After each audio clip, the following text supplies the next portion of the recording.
Pues muy buenas tardes, bienvenidos y bienvenidas a este nuevo neurocoloquio de hoy, 9 de octubre de 2024. Hoy tenemos un tema sumamente interesante. Vamos a abordar acerca de los aprendizajes oportunos desde el conocimiento del neurodesarrollo. Yo creo que es muy importante ese respeto que deberíamos todos los docentes y los profesionales de la educación tener hacia el desarrollo neurológico de la niñez y de la adolescencia y del adulto también, ¿verdad? Y pues enfocar nuestros procesos de enseñanza y de metodología de trabajo basados en estos modelos del neurodesarrollo. Y para ello, pues tenemos hoy con nosotros la colaboración maravillosa de la magíster, la licenciada Daniela Flores Castro. Y pues es una persona con una vasta experiencia, empezando por su formación. Ella estudió en la Universidad del Valle de Guatemala, primero una técnico en problemas de aprendizaje, luego una psicopedagogía y una maestría en educación de la primera infancia. Y luego pues ya ha tenido diversos entrenamientos y diplomados y actividades en diferentes universidades, como la Universidad del Valle, la Universidad de California, la Escuela Americana de Bioneurocoaching, en la Universidad Villa María de Argentina, en el Centro Psicopedagógico de México, eh, y en diferentes aspectos de formación, también nuevamente en la Universidad de San Carlos, y un máster en neuropedagogía en la Asociación de Neuroaprendizaje Cognitivo de Argentina. Y si hablamos de su trayectoria profesional y laboral, pues es extensa, ¿no? Mm, eh, he trabajado en diferentes consultorías, programas y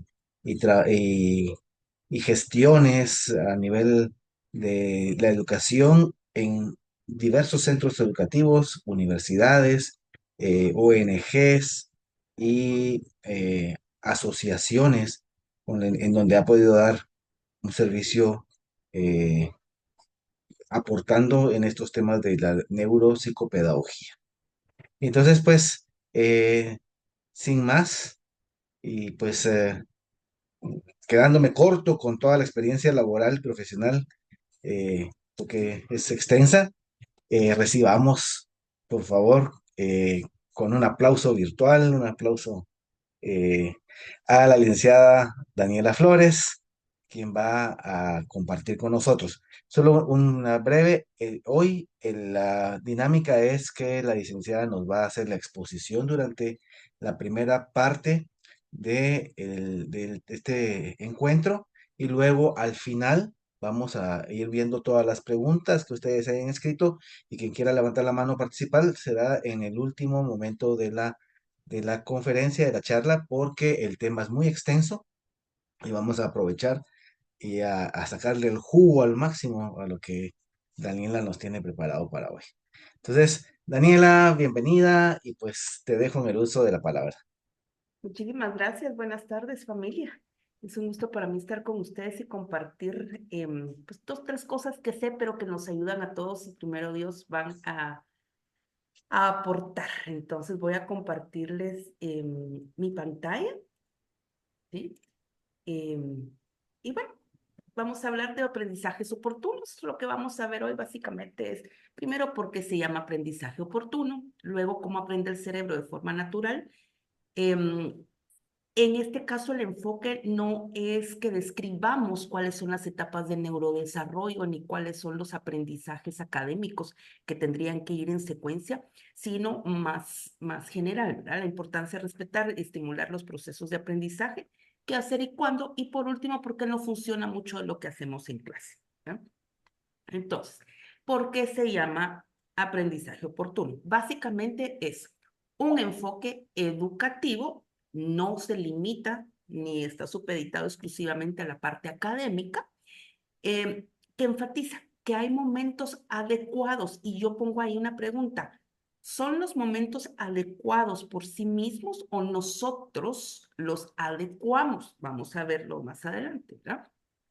Y en estos momentos, idealmente, hay que darle al niño los conocimientos que necesita, ¿ya? Que sean adaptables a sus necesidades en función de la etapa de desarrollo en la que está. Y el objetivo de este aprendizaje o de este enfoque es maximizar el potencial de aprendizaje. Yo cambio lo de momentos adecuados por momentos críticos, ¿sí? Y vamos a ver esto. Crítico no es bueno, malo, regular, porque no los estamos criticando, sino es el momento en el que ya, en función del desarrollo, del neurodesarrollo, se puede dar esta construcción de conocimientos. Y cuando hablamos de conocimientos, ¿sí? No se limita a la mera información, son dos cosas distintas. Antes decíamos que el maestro compartía conocimiento y no, compartimos información y propiciamos la construcción de conocimiento. Entonces, de eso se trata, de encontrar el momento, de identificar el momento en el que se abre esa puerta de oportunidad para darle al niño, en función de la etapa de desarrollo, de neurodesarrollo en la que esté, el conocimiento para el que está preparado. ¿Qué características tiene el aprendizaje oportuno? ¿Sí? Primero, contextualización, y es la contextualización no del contenido académico, sino del estudiante. ¿Dónde está? ¿Qué está pasando en su comunidad? ¿Qué está pasando en su familia? ¿Qué pasa en el mundo? ¿Qué le interesa? ¿Sí? La adecuación al desarrollo. Y hablamos entonces que el aprendizaje oportuno es flexible y cuando hablamos de flexible es la forma en que vamos a ayudar al proceso de desarrollo y de construcción del conocimiento, ¿sí? Em, Inmediatez, y cuando hablamos de inmediatez, no hablamos de prisa, sino que hablamos de identificar cuándo se abre la puerta de oportunidad en el proceso de neurodesarrollo para entonces iniciar con el proceso de construcción de ese conocimiento que va adecuado a la etapa de desarrollo que tiene el estudiante. Entonces hablamos de la temporalidad adecuada, ¿sí? Interactividad, el aprendizaje oportuno toma en cuenta el desarrollo psicosocial del estudiante porque es el que le ayuda precisamente a optimizar todas sus competencias y sus habilidades, ¿verdad? Personalización, idealmente el aprendizaje oportuno no lo vemos como una metodología de aula, sino lo vemos precisamente como un enfoque de enseñanza y entonces tomamos en cuenta el nivel de neurodesarrollo y la etapa de desarrollo del estudiante. Sí, sí podemos generalizar en la teoría, pero tenemos que recordar que tenemos individuos sumamente singulares en el aula, entonces tarde o temprano hacemos adecuaciones en el ideal, ¿verdad? El aprendizaje oportuno está enfocado a la práctica, no en la teoría. Entonces, vemos que hay una orientación a la resolución de problemas. Ojo, el niño de 3 años resuelve problemas de 3 años y el niño de 13 años resuelve problemas de 13 años. Pero el de 13 años, si empezó a resolver problemas a los 3, tiene 10 años de experiencia, ¿sí? Entonces, el aprendizaje oportuno por eso no está supeditado solo a una edad cronológica o solo a un nivel de neurodesarrollo. Además, el enfoque en la práctica también nos dice que hay que integrar la tecnología. Y la tecnología, mis amigos, no se limita a pantallas. La tecnología es cómo un niño utiliza técnicas y utiliza otros instrumentos, como por ejemplo una paleta para mover porque está aprendiendo a hacer limonada a los 3 o 4 años, ¿sí? La rueda, como ensambla algunos Legos, por ejemplo. Recuérdense que la tecnología ahorita la vemos como que fuera eminentemente electrónica, pero es todas esas técnicas e instrumentos que nos ayudan a mejorar la calidad de vida. Luego el feedback o la retroalimentación continua. una retroalimentación continua. No se vale que no haya o que la dejemos para algún día de esto, ¿verdad? Y cuando hablamos de el feedback continuo, también es inmediato. Es no dejar que el cerebro olvide o que desaprenda algunas situaciones, sino que practique y repita. El enfoque es de motivación y compromiso. No hay aprendizaje sin motivación y cuando una persona está motivada, aunque no lo exprese de viva voz y de forma consciente, tiene un compromiso con su aprendizaje porque quiere aprender. Desafortunadamente o por suerte, no somos conscientes de ese compromiso que tenemos, simplemente queremos más y está enfocado en competencias. ¿Por qué el aprendizaje oportuno está enfocado en competencias? Porque el cerebro se enfoca en competencias, no en contenidos, ¿no? Entonces, básicamente, estas son las características de un aprendizaje oportuno. Y cada edad y cada etapa de neurodesarrollo tiene sus características propias, ¿no? Sin embargo, estas son las que tenemos que tomar en cuenta. O sea, el neurodesarrollo nos da características de ver qué oportunidades hay. Otra característica del neurodesarrollo es precisamente esa inmediatez y la temporalidad adecuada, que es muy importante. Tenemos que evitar, como docentes, como profesionales, adelantar etapas, atrasarnos un poquito en tiempo, ¿verdad?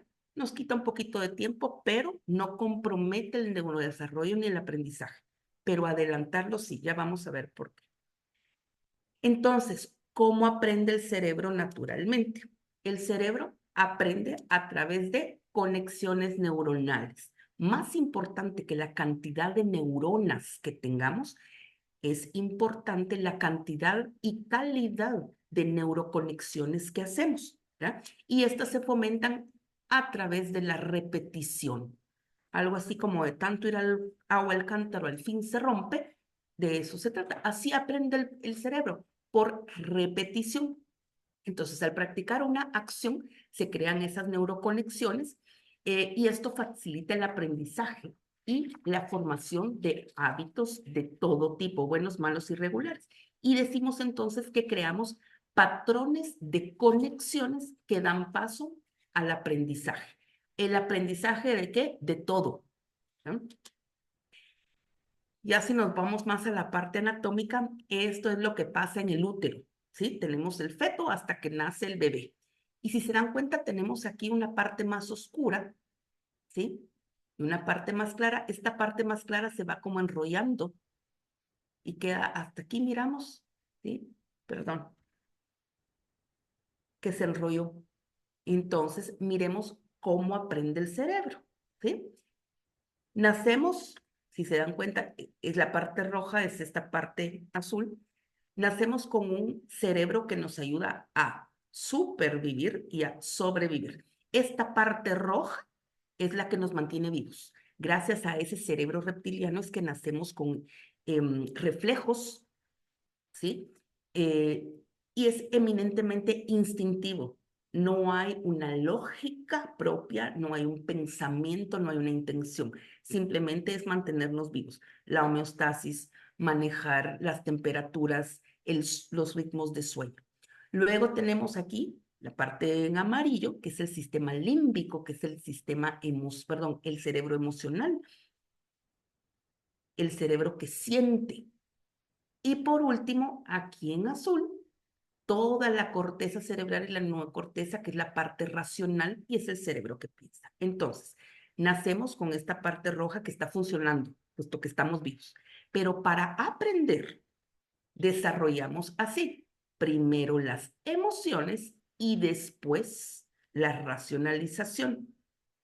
Un ejemplo de esto es que pasa mucho ahorita, es cuando nace un bebé y entonces le estamos hablando. Seguramente todos los que tenemos hijos o hemos tenido sobrinos o algún contacto con un bebé, hemos hecho esto. Entonces está uno con ese dedito que tiene, ¿qué? 3 meses, que de palabras y de lenguaje realmente podemos decir que no sabe nada. Y está uno, ¿quién es mi amor? ¿Y a quién le voy a cambiar ese pañal cochino porque se hizo poco? El bebé no sabe de cochino, de popo, de cambiar, ¿sí?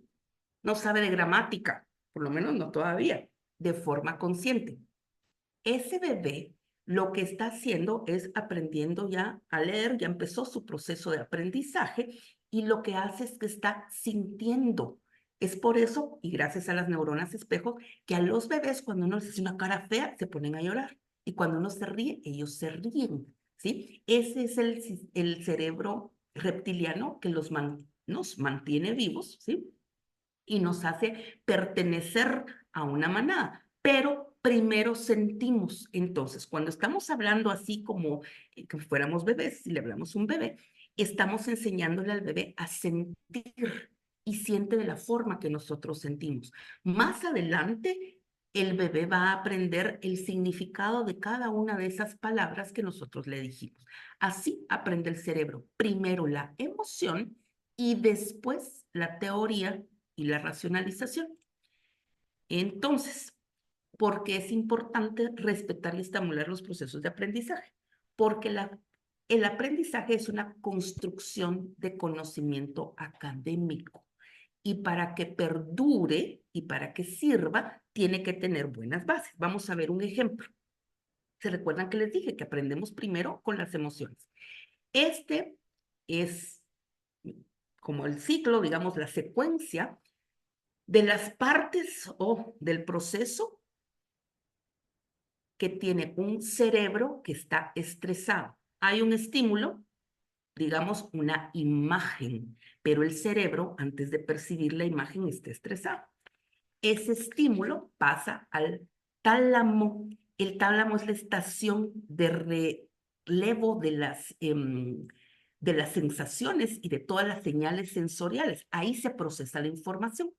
Como el cerebro está estresado, independientemente por qué, digamos, mi mamá está enojada, ya me dijeron como 40 veces que haga la plana, que haga la plana, que haga la plana, tengo hambre, tengo frío y la lista puede seguir del estrés del niño, ¿verdad?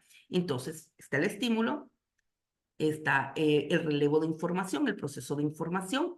Este activa la amígdala, no las que tenemos en la garganta, ¿sí? Sino la del cerebro, que está encargada del aprendizaje emocional y del aprendizaje cognitivo, porque lo que hace es que almacena y procesa todo el pensamiento, el conocimiento y sus respectivas respuestas.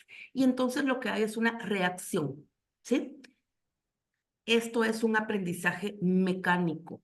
Cuando lo vemos en los analfabetas funcionales, aquellas personas que independientemente la edad que tengan, leen divinamente, hacen todas las declinaciones, las puntuaciones, pero no entienden nada. Lo vemos cuando nos dice una mamá, yo que doy terapias, es que fíjate que le iba muy bien en matemáticas hasta que llegó a la aplicación. Entonces solamente ha estado reaccionando. Pero ¿qué pasa cuando tenemos un cerebro que no solo no está estresado, sino que está experimentando emociones agradables? El estímulo puede ser el mismo, el procesamiento de información la misma. En este caso, como estamos hablando de un estímulo visual, la corteza relacionada con el estímulo, en este caso la visual, se activa por completo. Envía información al hipocampo para que haga relaciones. En el hipocampo, este está encargado de la memoria, de los procesos de aprendizaje, del movimiento.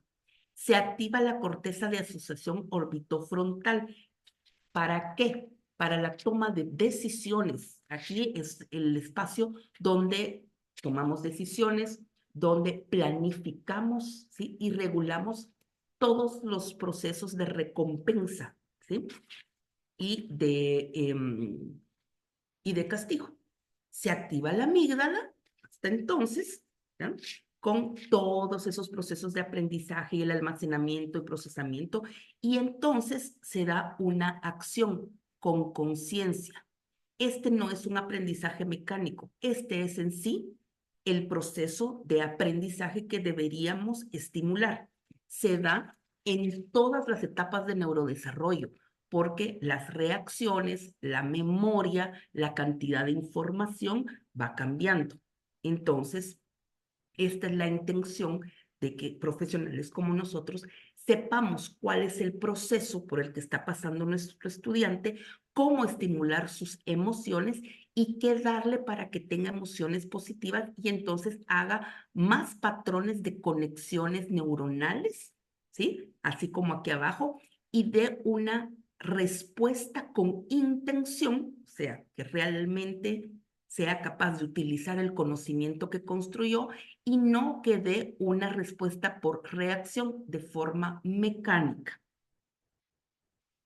¿Qué hacer y cuándo? Básicamente lo que tenemos que hacer es estimular esto, ¿sí?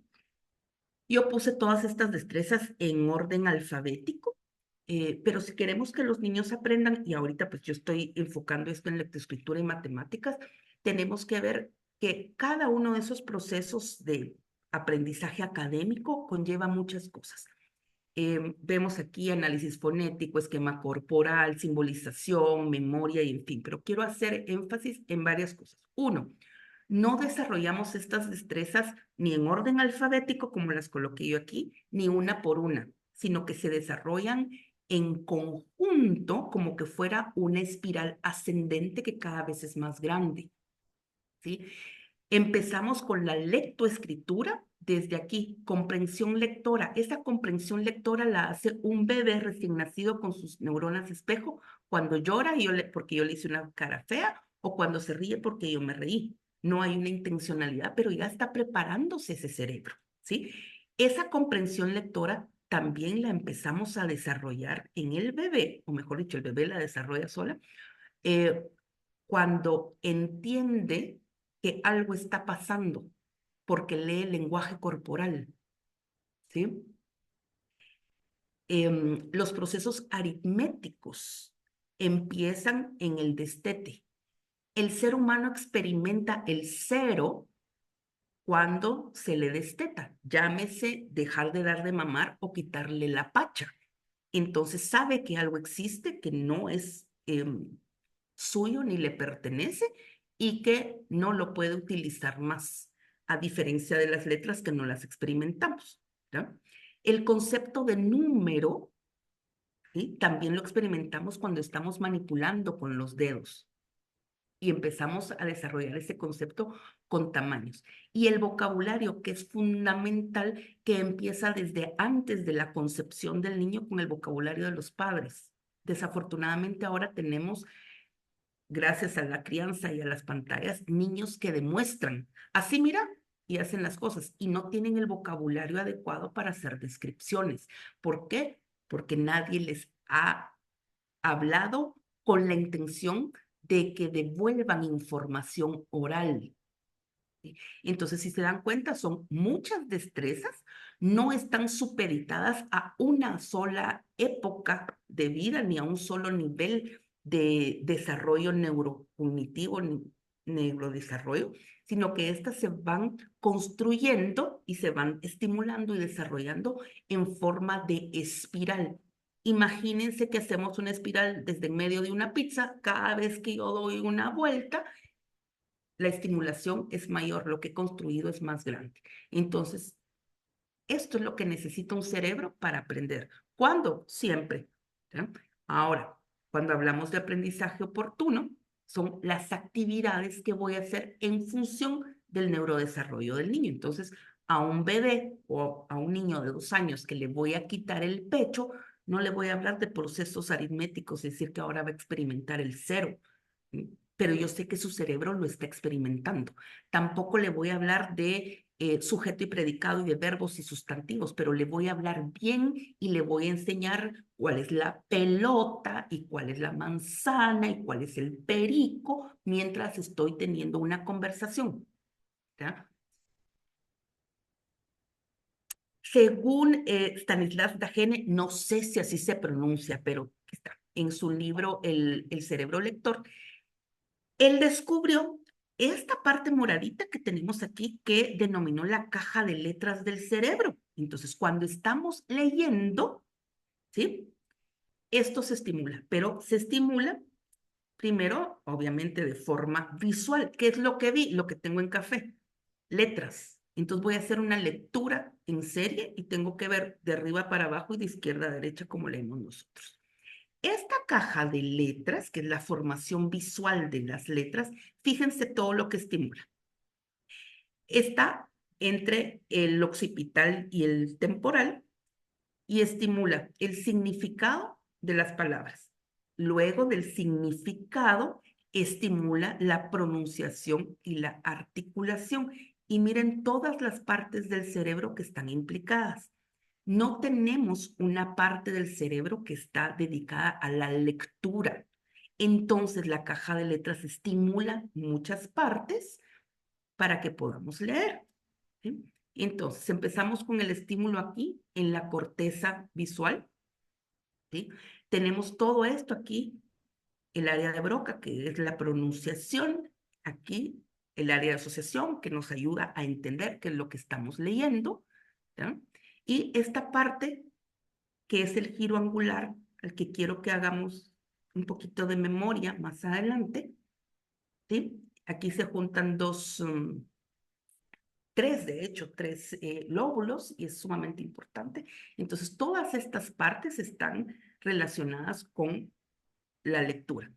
Si bien aquí no hablamos del lóbulo frontal, para entender y hacer algo con lo que leo necesito el área prefrontal, pero si no me ponen a hacer nada, me puedo quedar con la información eminentemente mecánica. Como les comentaba yo, a diferencia de la lectura, sí tenemos áreas especiales para la matemática. Miremos cómo empieza. Primero, la percepción visual, que es la misma que en la lectoescritura. Perdón. Luego, aquí, que es el cerebro reptiliano, aquí está el cerebrero, tiene que ver con coordinación de movimientos, postura y balance. Y dirán ustedes, ¿y esto qué tiene que ver?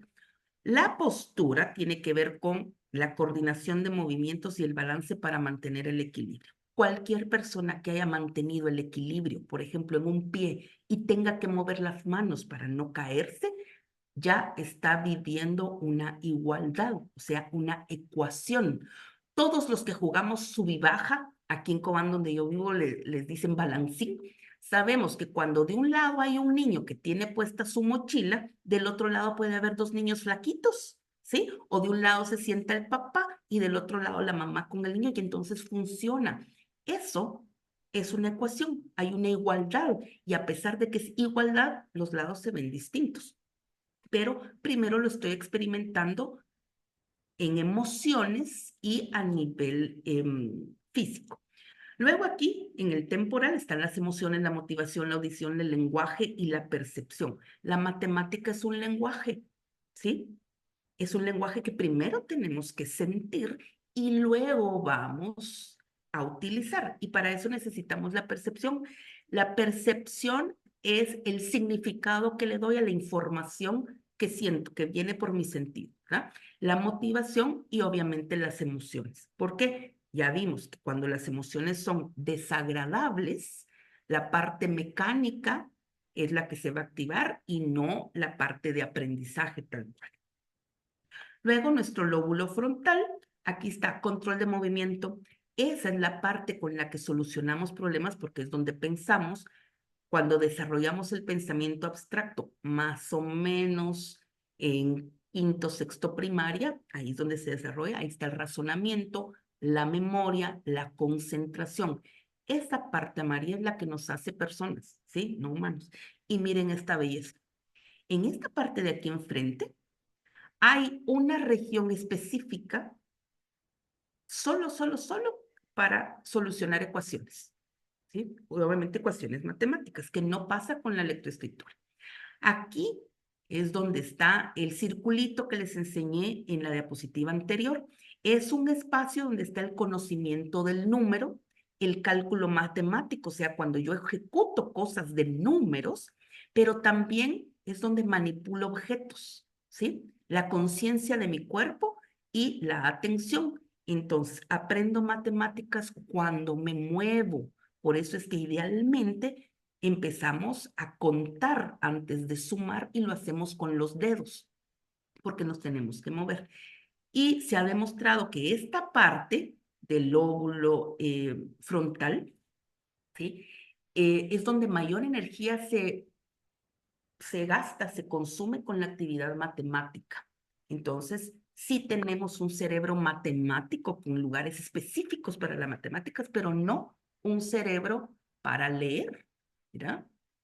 Entonces, ¿qué es lo que tenemos que hacer? Desarrollar destrezas que vamos a prestar de una situación a otra.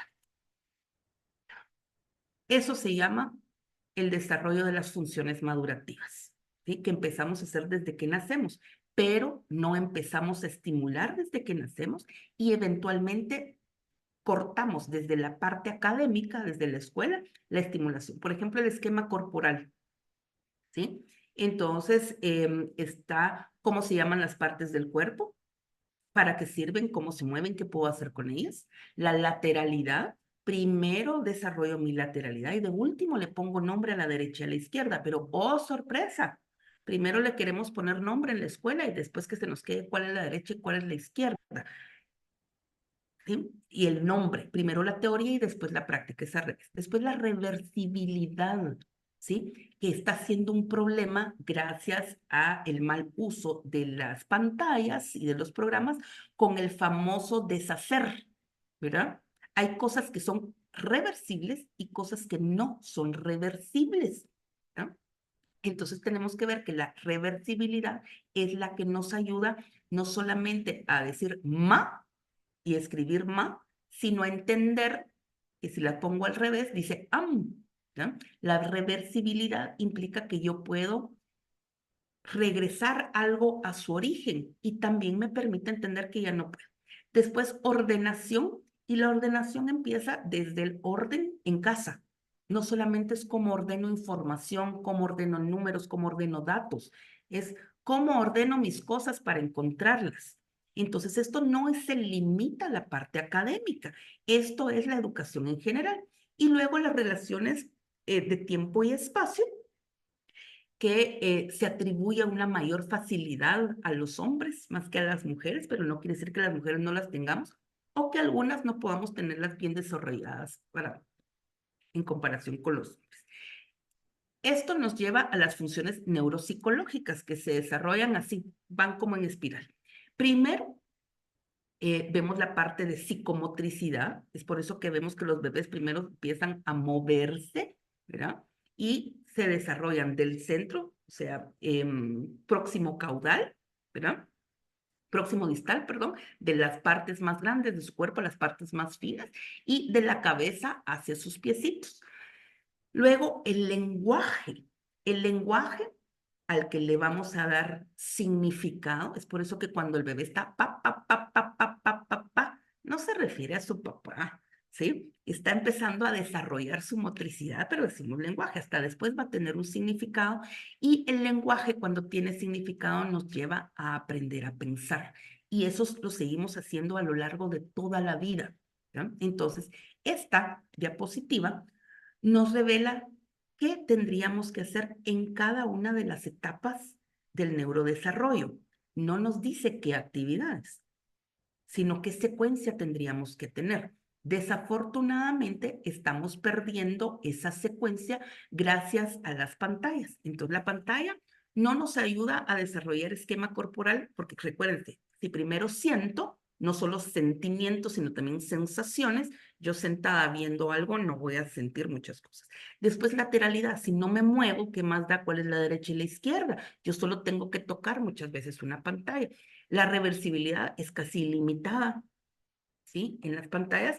Y el orden muchas veces desde la pantalla hasta los patrones de crianza no se da. Esto limita mis relaciones espaciales y temporales y entonces voy viendo bajo vocabulario, bajo significado, situaciones de pensamiento que hay que sobreestimular a lo largo del tiempo porque no hubo en la oportunidad en la que se abrió esa puerta para ese conocimiento, no hubo el estímulo necesario. En la escritura, ¿qué se necesita para escribir? Uno, expresión oral. Esto es lectoescritura, perdón. Ubicación de tiempo y espacio. el análisis de semejanzas y diferencias. Y dicen, ¿y eso qué tiene que ver con la lectoescritura? Que me va a dar comprensión. Gracias a eso yo voy a entender algunas palabras nuevas. Por ejemplo, si me dicen, el can ladró toda la noche. Yo digo ladrar, ladrar. ¿Qué animal ladra? El perro. Entonces hay semejanza entre can y perro. ¿Ya? Seriaciones y abstracciones, para eso tenemos, Piaget es buenísimo para eso, ver cuándo estamos ya en el pensamiento abstracto. Desafortunadamente queremos desarrollar pensamiento abstracto en primero primaria, en segundo primaria, y todavía no, todavía estamos concretos hasta los 11 años más o menos. Grafismos, dejamos de hacer garabatos y de garabatear y de pedirle a nuestros estudiantes que pinten, que copien, que rayen, más o menos en segundo primaria. Reconocimiento de forma, color, tamaño, grueso, densidad, ubicación limitada de espacios gráficos. eh, por eso es que muchas veces no calculamos ciertas cosas, manejo de todos los elementos gráficos y plásticos. Si se dan cuenta, estoy hablando eminentemente de manipulables, cosas que vamos a tocar, ¿verdad? Actividades de iniciación intelectual, y no quiere decir que vamos a hablar de una filosofía sofisticadísima, ¿sí? Simplemente la iniciación intelectual es pensar. Y yo puedo empezar a estimular eso desde el útero, pero vamos a hablar de un niño que ya nació, que tiene que año y medio, ya camina, está en casa conmigo porque yo soy ama de casa, y entonces me va a ayudar a separar la ropa sucia para lavarla, ¿verdad? Entonces, este calcetín es blanco, va aquí. Este calcetín es negro, va acá. Entonces, está aprendiendo los colores, aprende colores, aprende orden, aprende tiempos, aprende a pensar con una actividad muy chiquitita, ¿verdad? Cooperación, relación con el grupo, idealmente con gente de su edad, ¿verdad? Trabajos grupales donde hay que ponerse de acuerdo y hay que también estar en desacuerdo, trabajos individuales, y eso nos ayuda a la lectoescritura. Si se dan cuenta, no hemos hablado de letras, no hemos hablado de métodos, ¿sí? Sino de lo que se necesita para estimular las partes del cerebro que ya vimos cuando vayamos a aprender a leer. A esto le voy a agregar yo algo eh, que olvidé, pero lo que quiero hacer es énfasis es a la conciencia fonológica, que es un problema muy grande precisamente cuando yo acelero procesos, cuando no respeto, sino que acelero y adelanto el proceso de lectoescritura, y durante el periodo de aprestamiento, donde hacemos énfasis en todas estas situaciones, no le presto atención especial a la conciencia fonológica. Entonces, eso favorece la lectura mecánica, ¿sí? En cuanto a procesos matemáticos, este es un proceso, pues está reducido, ¿verdad? Primero, la conservación. Cuando vemos, pues Piaget nos habla de la conservación. Olvidémonos de que sea en preprimaria. Estamos hablando de tercero primaria, ¿verdad? Cuando ya el niño ya está eh, apto para esto, la interiorización. Y entonces, ¿qué actividad nos hacemos? Número uno, concreto. Idealmente todos, no importa que estemos en tercer año de ingeniería, tendríamos que manipular algunas materiales. Luego de concreto, pasar a gráfico. Gráfico implica una hoja de trabajo, pero vemos a los niños de preprimaria que lo primero que hacen es tener es una hoja de trabajo, ¿verdad? Después, el lenguaje externo que le corresponde al cuidador, al papá, al maestro, explicar. Y por último, logramos ese lenguaje interno. Ojo, decimos lenguaje interno porque es el que producimos nosotros dentro de nosotros, pero hay que propiciar que sea el lenguaje audible. Es por eso que es tan importante que el niño cuando está jugando, que haga ruidos. Entonces ahí va con sus carros, ¡nia! Y se van a chocar. ¿Sí? Ese lenguaje tarde o temprano va a ir como bajando volumen y se va a quedar interno, pero lo necesita para solucionar problemas. Y por último va a venir la reversibilidad. ¿Qué estimula esto? ¿Sí? Ejercicios como el que vemos aquí, los bloques.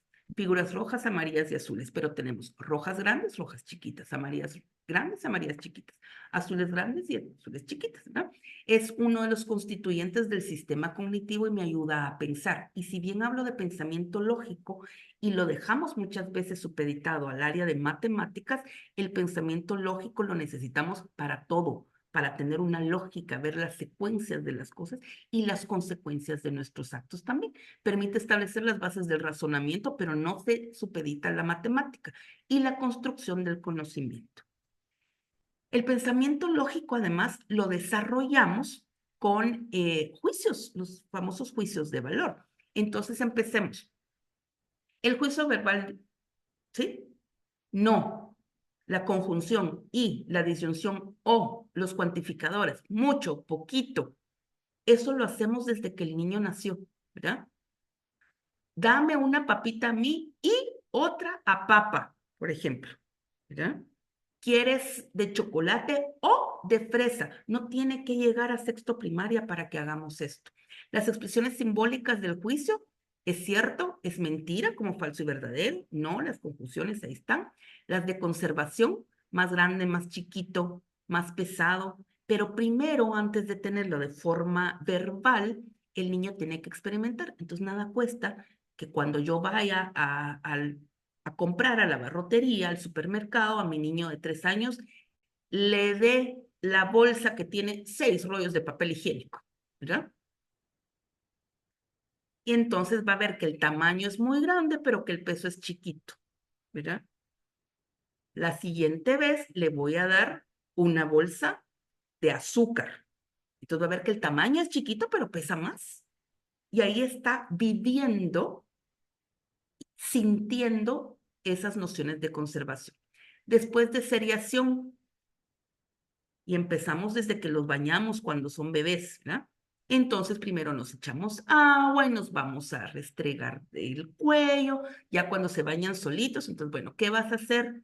Preparas tu ropa, te quitas la ropa, enciendes la regadera, te echas champú, ¿sí? No tiene que ser un aprendizaje académico. Sin embargo, hay muchos niños que no han escuchado esa secuencia de forma verbal, sino solo es demostrativa, entonces se quedan sin las expresiones verbales que luego van a perjudicar su proceso de comprensión lectora. Y por último, la noción de clase, sí, entonces clasificaciones simples, como vimos en la diapositiva anterior, y lo hacemos en casa. Aquí la ropa limpia, aquí la ropa sucia. Todos los carritos en esta cubeta y todos los muñecos en la otra cubeta. Y lo hacemos en la computadora. Todo lo del colegio en este archivo, todo lo del juego en este otro archivo y seguimos eh, haciendo esa noción. La clasificación simple es que va en cada cosa. La clasificación múltiple es, por ejemplo, aquí van los carros rojos, aquí van los carros amarillos, ¿verdad? Y la inclusión, aquí van los rojos y los amarillos grandes. Y todo eso lo desarrollamos a través del juego. Este es como un diagrama de lo que idealmente tendríamos que hacer en clase, ¿sí? Uno, aprestamiento. Si bien no lo vamos a dar en clase siempre, tenemos que tener la conciencia del aprestamiento que tienen nuestros niños, ¿verdad? Muchas veces tenemos la conciencia, pero no nos importa o tenemos demasiada prisa porque tenemos que entregar notas, tenemos que complacer a mucha gente.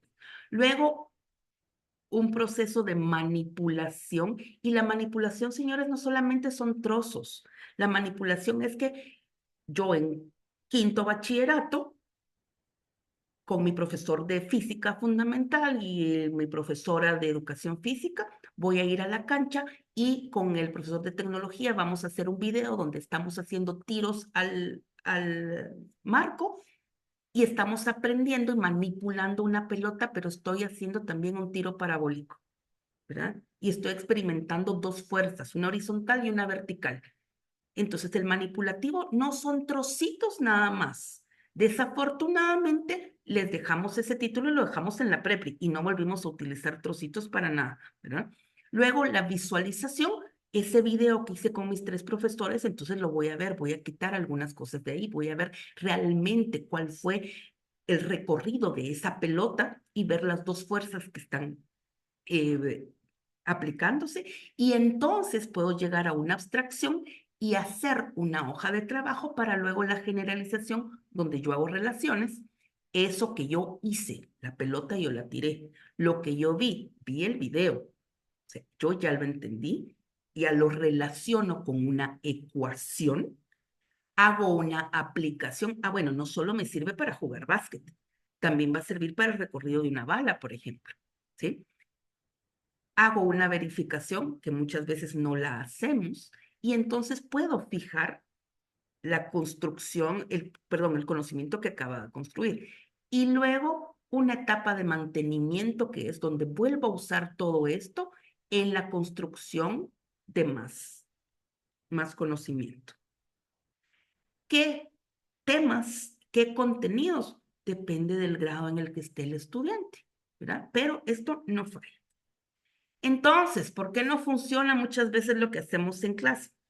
Y me voy a limitar a lectoescritura y matemáticas. Ojo, eso de no funciona es relativo, porque muchas veces creemos que sí funciona porque el niño da de sí, pero cuando tiene que generalizar aquí o tiene que darle mantenimiento, entonces tiene problemas. Entonces el niño lee muy bien.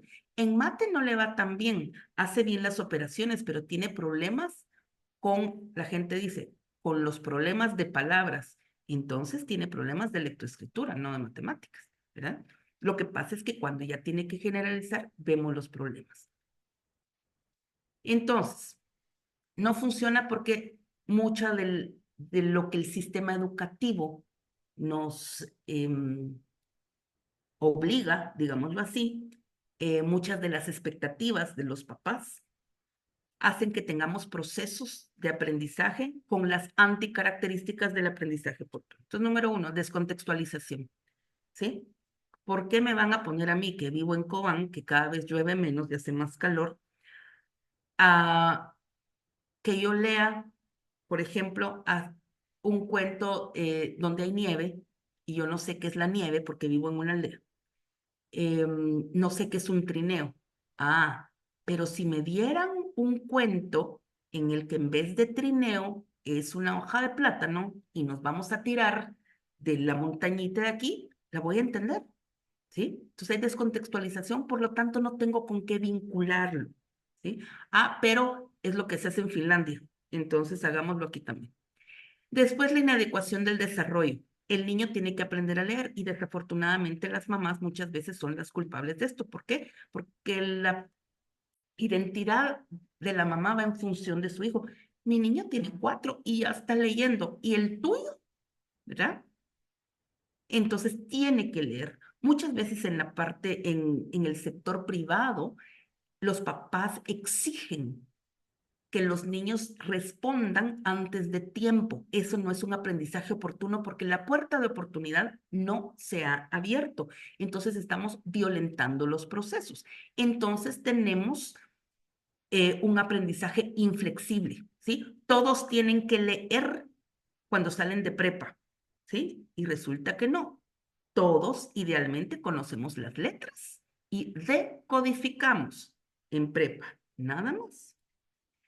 Luego, hablamos de inmediatez. En cuanto se abre la puerta, pues empezamos a hacer ese estímulo de lo que el neurodesarrollo nos permite. Pero la prisa con la que vivimos, la prisa con la que los papás quieren que los niños respondan, ¿sí? No nos deja respetar y esperar cuándo es el momento ideal de maduración, de neuromaduración del niño para empezar con ciertas actividades, ciertos contenidos y cierta información, ¿sí? Entonces tenemos una temporalidad inadecuada.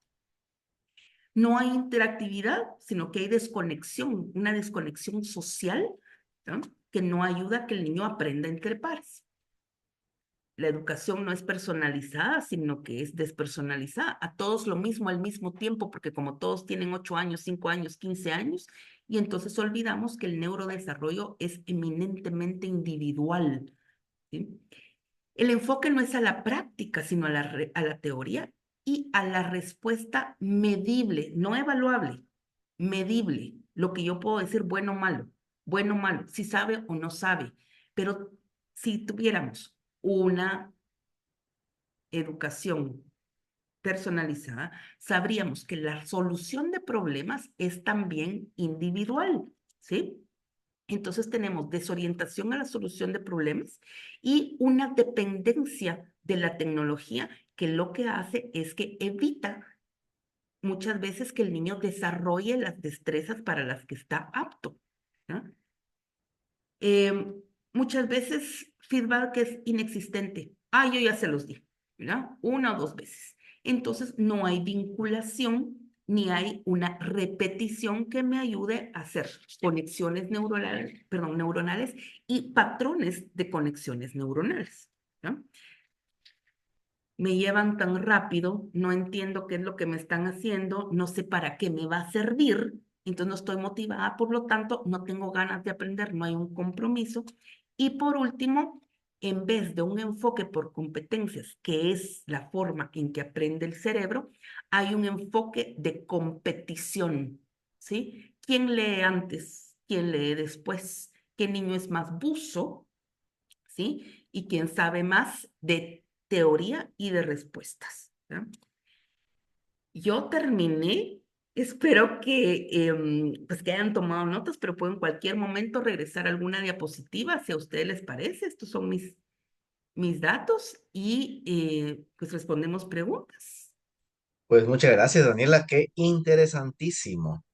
Sobre todo esta Gracias. última parte que nos da una visión muy clara de la realidad que vivimos, ¿no? Cómo todas estas situaciones de la competitividad, de la falta, de la inflexibilidad, del no respeto a los momentos oportunos del neurodesarrollo están haciendo que las personas no pensemos, que no tengamos, desarrollemos el pensamiento lógico, el pensamiento crítico y que no nos preparemos para la vida, sino que estamos en un pensamiento mecánico, ¿no? O sea, nos enseñan a hacer lo que tenemos que hacer de la forma en que se tiene que hacer para el fin que se está persiguiendo de forma inmediata, ¿no? O de forma hacia un objetivo concreto, en lugar de darnos la oportunidad de ser libres, autónomos, libres pensadores, creativos, responsables, que desarrollemos nuestros sentidos, nuestras capacidades que nos conducen también a la ética, ¿no?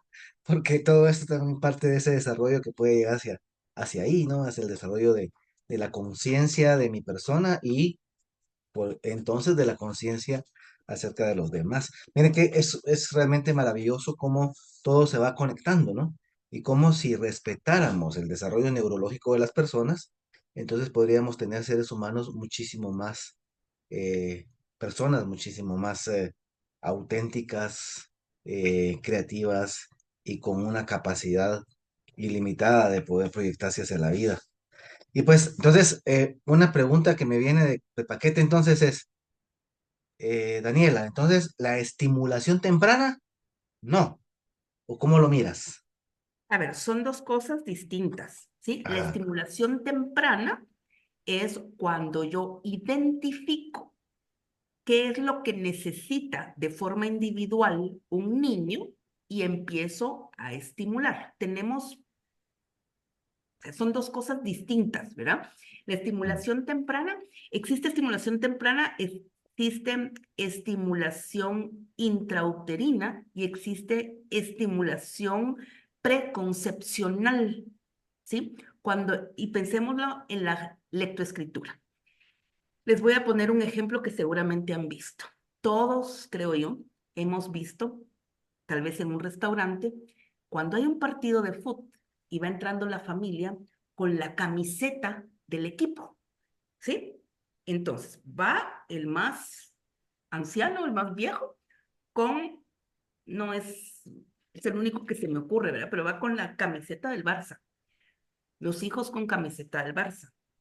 Va la nuera embarazada con un blusón de Barça y Mm. un bebé con un mameluquito de Barça. El bebé que viene en camino, ¿qué va a hacer? Va a ser Barça, ¿sí? Entonces, ¿cómo hacemos un bebé lector? Exactamente igual que uno Barça. Cuando la familia lee, ¿cómo hacemos un libre pensador? Cuando la familia es libre pensadora antes de la concepción de ese ser humano. Durante el embarazo, ¿sí? Hay mucha estimulación y esa estimulación emocional la que va a hacer que ese feto y luego bebé tenga, además de toda la influencia genética, la epigenética para hacer ciertas cosas, ¿sí? Porque estamos programándolo a nivel emocional y en algunas otras teorías podemos hablar de la forma energética, ¿verdad? Cuando nace el bebé, pues tiene toda la influencia, no solamente de 80,000 genes que tenemos en diferentes combinaciones, ¿verdad? Y variables, sino que tiene también la epigenética y tiene el contexto. Entonces, hablamos de estimulación temprana con enfoque en el aprendizaje y estamos dándole al niño lo que necesita, ¿sí? Pero el enfoque es para lo que va a necesitar. Otro de los enfoques de la estimulación temprana es la discapacidad, ¿sí? Todos hemos escuchado seguramente en alguna forma y en alguna situación, especialmente de emergencias médicas, que mientras más rápido se atienda, mejor pronóstico tiene. Entonces, si yo tengo un hijo con una discapacidad, tengo con mayor razón que propiciar la estimulación temprana, ¿sí? O Entonces, el sea, niño, una ¿perdón? estimulación, una estimulación temprana entonces también es oportuna, o sea, Sí, podríamos decir que es dentro de lo exactamente, oportuno. exactamente. Pero cuando hablamos de estimulación oportuna es qué puede hacer y qué no. La estimulación temprana es, me apuro, ¿verdad? No puedo dejar al tiempo que haya un desarrollo, por ejemplo, físico, porque sé que no va a haber. Entonces empiezo a estimular, por ejemplo, las piernas de mi bebé con una estimulación extra, ¿verdad? Pero no le estoy pidiendo que camine porque tiene 6 meses. Pero dentro de la ventana de oportunidad, ¿verdad? Porque es que a veces, por ejemplo, lo que me han preguntado una vez es el método famoso Doman, que es para lectura, que, bueno, dentro de la parte de la parte de desarrollo psicomotor es buenísimo, pero esta Ujú, parte que es directamente de que el niño puede aprender a leer a los 2 años, a la luz de todo esto que estamos sabiendo, de que sabemos pues de la estimulación, de que el niño necesita terminar de madurar ujú, procesos a nivel de sus parietales, de las áreas de lenguaje, etcétera, y todos estos procesos previos de la conciencia fonológica y todo eso que nos estabas hablando hace un rato. ujú. Entonces, enseñarle a un niño a leer a los 2 años no es estimulación temprana. No, Ujú. es someterlo a un proceso acelerado, ¿sí? Además, parte de las características, de hecho, la primera característica que yo enfaticé acerca del aprendizaje oportuno es la contextualización, ¿sí? ¿Qué tiene que hacer un niño leyendo a los 2 años? Nada. ¿Cuál es su interés?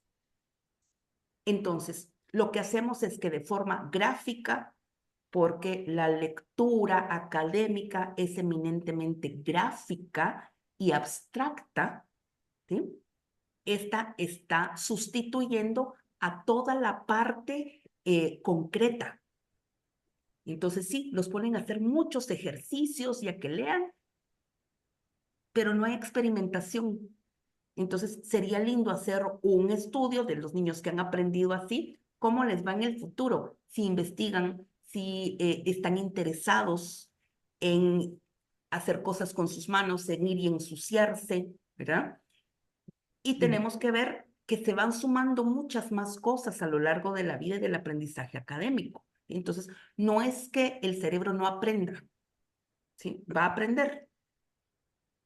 Yo Pero la hipótesis es que va a aprender mecánicamente y no va a desarrollar todas esas Sí, potencial. lo que pasa es que no podemos regresar el tiempo y hacer el mismo proceso con la misma persona. Les pongo un ejemplo, la fruta congelada, ¿sí? Ustedes miran en el supermercado aquellos bananos divinos, que además que son gigantes, ¿verdad? Están como pintados, ¿ya? No importa qué nivel de maduración tenga ese banano, llega un momento en el que topó. Pero ¿qué pasa con el bananito, ¿sí? Que estuvo en el árbol todo el tiempo, no lo cortaron verde, ¿sí? El sabor es distinto. Ujú. Tal vez no se Mucho más mira dulce, ¿verdad? Y el perchilero, otro va a estar mero desabridón, ¿verdad? Sí. exactamente, pero con ninguno de los dos bananos yo puedo regresar el tiempo y probar el otro método. Entonces, va a saber a banano, porque obviamente es banano, ¿verdad? Pero uno desarrolló su máximo potencial porque se respetó la biología y el otro, pues tiene alguito. Imaginémonos que vamos a cocinar. Yo agarro el bananito criollo, digamos así, y ya tiene su azúcar. Al otro le tengo que echar azúcar. Cambiemos los bananos por niños, ¿sí? Hay niños que se van solos. Le costó empezar, dicen los papás, pero ahora va solo. Y a los otros no les echo azúcar, sino que les doy terapia. Les pongo un ejemplo. Tengo desde hace como 2 meses chicos de quinto bachillerato que van de aquí del interior a la capital a estudiar la universidad y van a estudiar ciencias puras, en fin, y no ganan el examen de lectoescritura. ¿Y qué es lo que pasa? Los procesos aceleradísimos.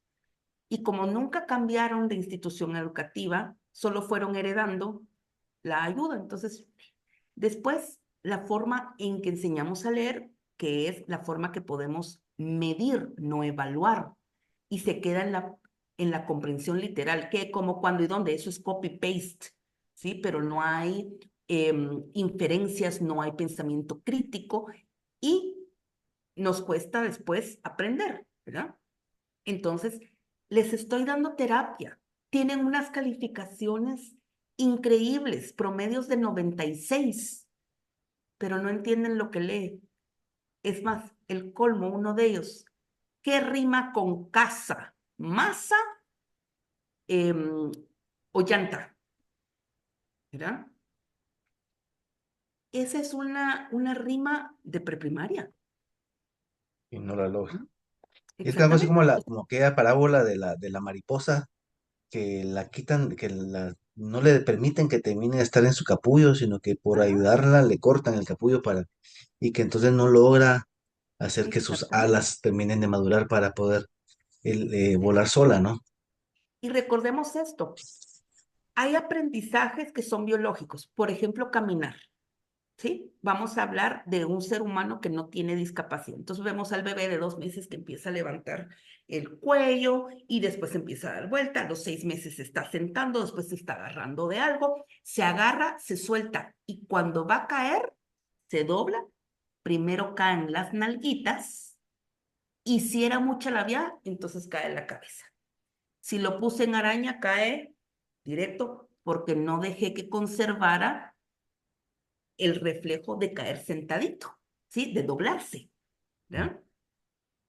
Y uno dice, ya cuando lo mira más o menos, que ya lo lleva la mamá aquí en el brazo y sentadito, y uno dice, ¿cuánto tiempo tiene? 11 meses. Y la pregunta, ¿ya camina? No, pero ya se va a soltar. Ninguno de todos es neuroespecialista. Es la lógica que el cuerpo le pide moverse y caminar. Eso no pasa con la lectoescritura. No es así, ay, ni se preocupe, en cuanto cumpla 23 va a leer. No, no va a pasar nunca. Sí. Entonces, si estamos exponiendo al cerebro, que es eminentemente biológico, a un proceso que no es natural, no es biológico, ¿sí? Entonces, con mayor razón, tendríamos que respetar el neurodesarrollo. Eso mira, hubo un estudio hace años que hizo unos psicólogos que vinieron de Inglaterra, ahí por el lago de Atitlán, con los Ujú, pueblitos del lago en algunas escuelas.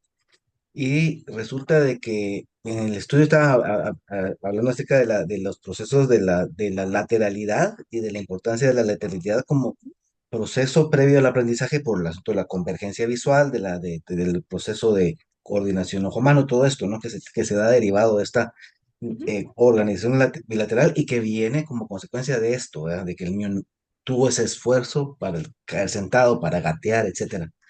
Y resulta que en el estudio el 80% de los niños de las escuelas de la U tenían retrasos a nivel de su organización psicomotora y de toda esta parte de la lateralidad.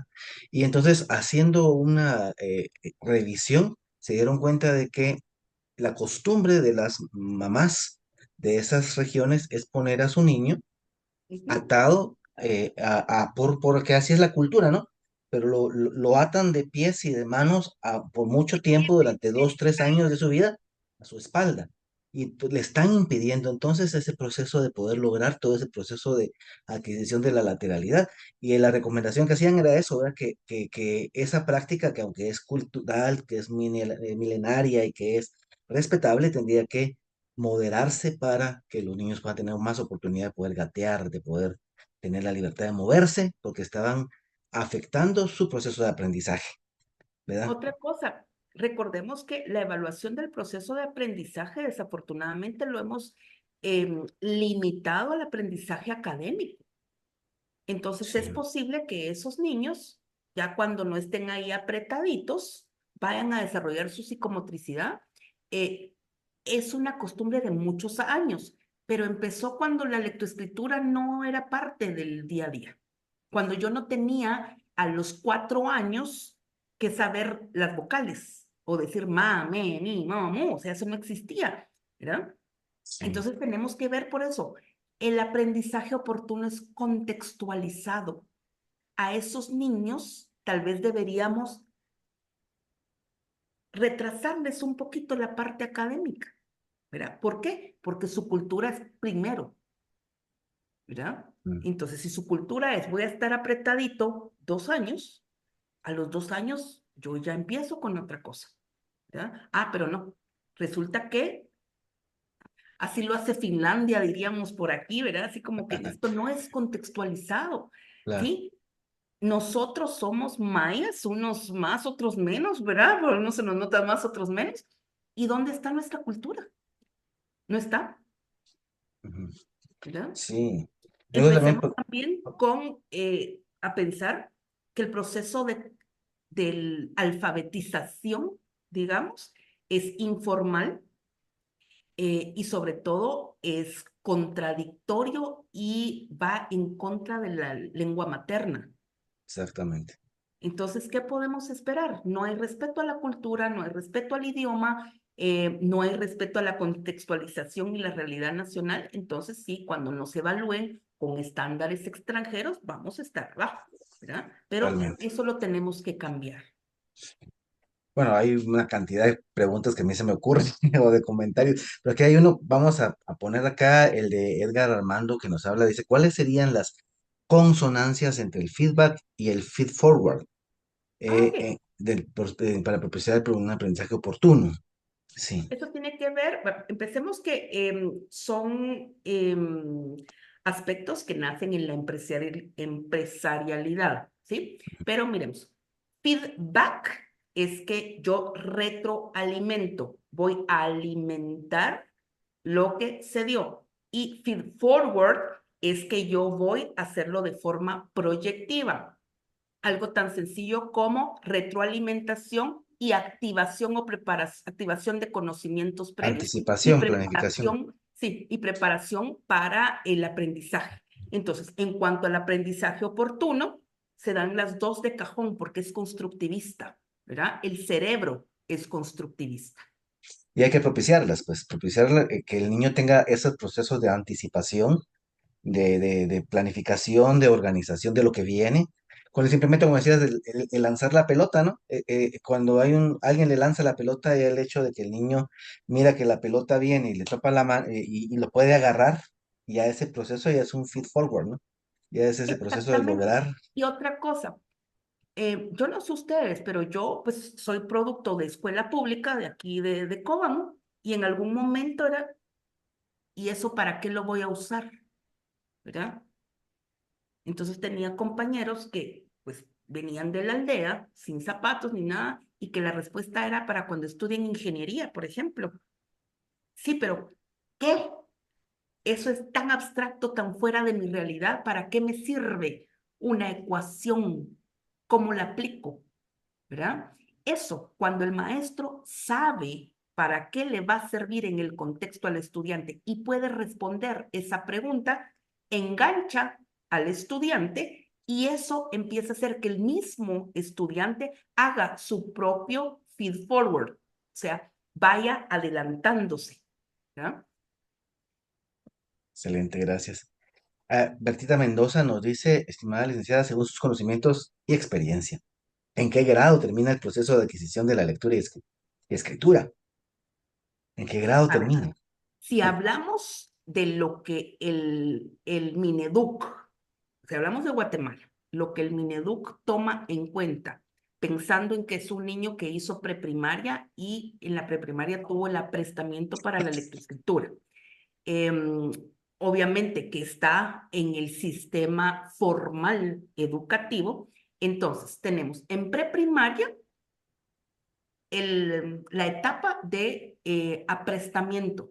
Entonces, salimos de preparatoria de codificando, que resulta que se mira como la lectura, porque yo no leo y, ¿sí? Mm. Sino que ya puedo leer mi mamá, pero todavía hay niños que leen mi, ma. ¿Y qué dice ahí? Y no saben. Y está bien, está re bien. Y así pueden entrar a primero.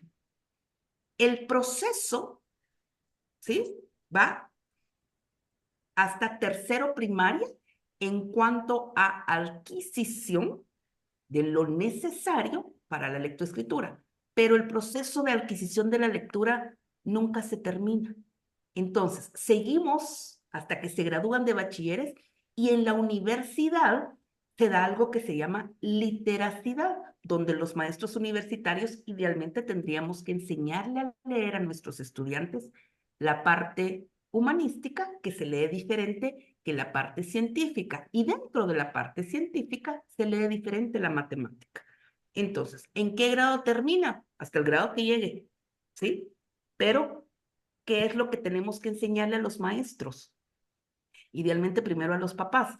Es que son 6 años para ayudarle al niño sin prisa, estimulando que se sienta capaz, que se sienta bien, para que use más partes de su cerebro, entonces las conexiones sean más fuertes. Tenemos 6 años, digamos, 3 de preprimaria y 3 del primer ciclo de primaria, para que el niño entienda lo que lee. Y después sigue un proceso en espiral que empieza con decodificación de palabras nuevas, ¿sí? En primero primaria no le voy a pedir que utilice o que entienda si lee, por ejemplo, hoy leí una palabra, sempiterno, ¿sí?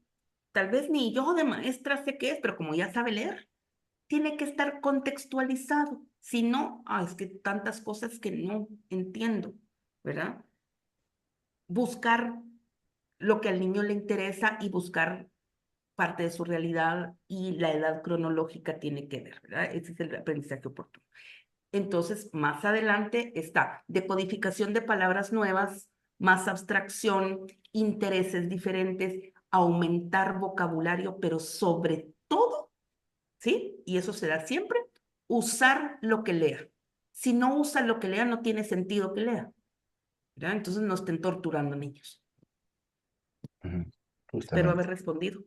No, pues, súper bien, ¿verdad? O sea, es un proceso a largo plazo, complejo, de desarrollo al final del pensamiento de la persona, ¿no? A través de la lectura. ¿Sí? Y eso no Además, se logra en 3 años, ¿no? recordemos que todas las estrategias de comprensión lectoras son cada una por sí misma estrategias de pensamiento.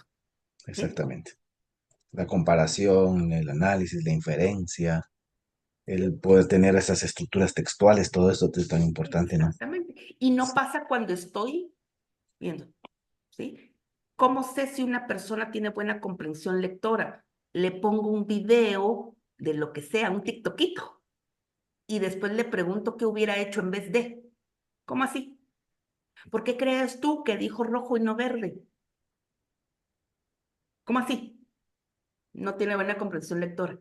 No tiene que tener un texto, ¿sí? Y leerlo, ¿sí? Si es una persona, y disculpen, suena horrible, una persona que no sabe pensar, ¿verdad? Pero nunca hubo un estímulo para pensar. Pero la responsabilidad ahí es social, ¿verdad? Es Es de todos. compartida, ¿sí? Sí. Es compartida. Sí. Lili nos está pidiendo que por favor pongamos de nuevo la última la última diapositiva. Y si tal vez podríamos volver a explicar un poquito sobre ella, porque realmente es muy interesante, ¿no? Porque es todo lo que se implica un aprendizaje oportuno y por qué la forma en que estamos trabajando no es oportuna, ¿verdad? ¿Sí? Gracias. A ver, la última, última, O sea, esa presentación, esa última diapositiva, digo que lo que... porque la última, última es esta. Sí.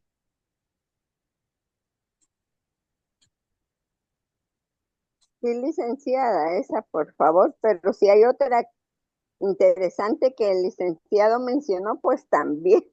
Ok, Ok. Gracias. está Esta es la que estábamos, para sí, servirle. ¿verdad? Y después vamos a tomarle una captura a esta para poder ponerla y que los compañeros la tengan. Acá, el licenciado Johnny Najarro nos quedó solo con algo en las escuelas de Estados Unidos, pero si el licenciado pudiera ampliar lo que quiere comentar, por favor, porque no le logro captar o de dónde viene lo que usted está comentando de las escuelas de Estados Unidos. Disculpe, licenciado Johnny, si pudiera Eh, ampliarnos. Sí. Licenciado, disculpe, es que hay unas escuelas que dice que ya no utilizan el sistema de castigo y recompensa porque son igual de malos los dos, porque le Ujú. quitan iniciativa a los niños. Entonces, ellos dicen que el niño cuando aprende debe hacer las cosas, o sea, porque él requiere, ¿verdad? Que él desea hacerlo y que respetemos más su autonomía, porque eso les va a ayudar a ser mejores personas, digamos, pensantes, van a pensar más. Para mí no me queda ese concepto de si no lo castigo, si no le doy premio, entonces, ¿de qué manera puedo motivarlo para que él quiera aprender o quiera hacer las cosas? Ok, gracias. Regresemos, luego pongo la diapositiva, pero regresemos, es emoción, ¿sí?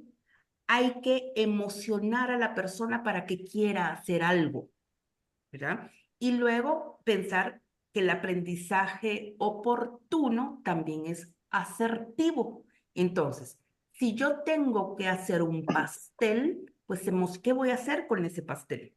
¿Verdad? Pero si yo no como pastel, hay un pastel y después ¿qué lo hago? ¿Cuántos puntos vale? ¿Sí? Exacto. ¿Sí? Ajá. Les voy a comentar algo. Yo, no mucho me gusta, pero doy clases de inglés en una universidad aquí en Cobán. Entonces, ¿qué hacen los patojos? Cuando hay que hacer algo, lo primero que hacen es sacar el teléfono, ¿sí? Entonces negocié con ellos.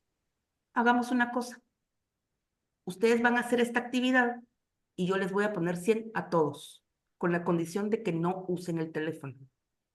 Mientras están trabajando, van preguntando y entonces si se equivocan, no hay problema, no les voy a bajar puntos, ¿sí?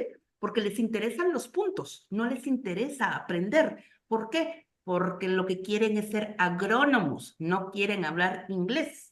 A duras penas hablan español algunos de ellos. Mi región es región quechí, ¿verdad? Entonces, imagínense eso. Ha sido la maravilla, ¿sí? Es una forma de estimularlos, pero ellos vienen de ese sistema de recompensa y castigo. Entonces, ¿por qué no dar recompensa? Porque el día que no haya recompensa no voy a hacer ni rosca y se acabó. Entonces, idealmente tiene que haber consecuencias lógicas. No se llama castigo. Pensémoslo así. Yo que me estoy yendo a Guate cada rato, si paso de 90 kilómetros por hora me van a poner una multa. No me van a preguntar por qué voy rápido. Se me puede ir muriendo el copiloto, pero si yo paso de 90 me van a multar, ¿sí? Alguien hizo un estudio y dijo 90 kilómetros en todas las carreteras internacionales, no solo aquí en Guate. Hasta ahí topamos. Si se pasa, multa, ¿verdad? ¿Por qué? Porque así va a aprender. Entonces, yo decido la consecuencia lógica de mis actos, ¿verdad? me importa un rábano la multa, yo necesito ya llegar a Guate, ya no aguanto ir al baño, por ejemplo. Entonces yo acelero, yo sé que después voy a pagar una multa, ¿verdad? Si no acelero, entonces no hay multa.